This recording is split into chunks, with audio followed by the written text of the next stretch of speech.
Welcome back to Kenny Upol. Today we're going to show you how to remove a radio.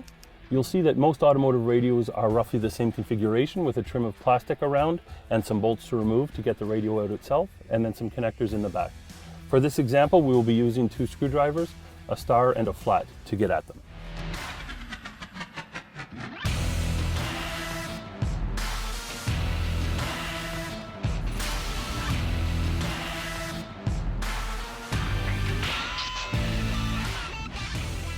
The first step is to remove the plastic around the radio.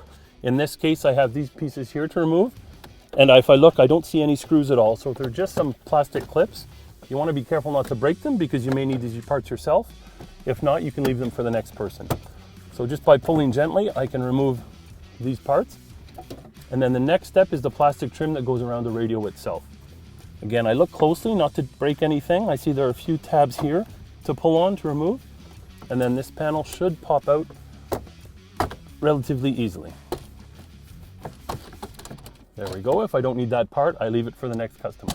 Now that I have access to the radio, I can see that I will need the star screwdriver. There are 1, 2, 3, 4 bolts to remove.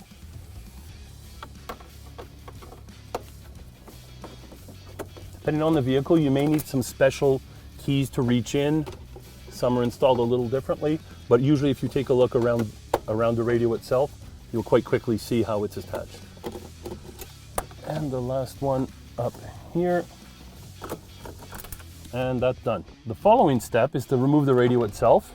In this case, this one comes out all on its own. Some vehicles you'll find it's mounted in a little rubber catch, so you just have to wiggle it a little bit. You always want to pull carefully because at this point, you don't want to damage any of the wires that are in the back.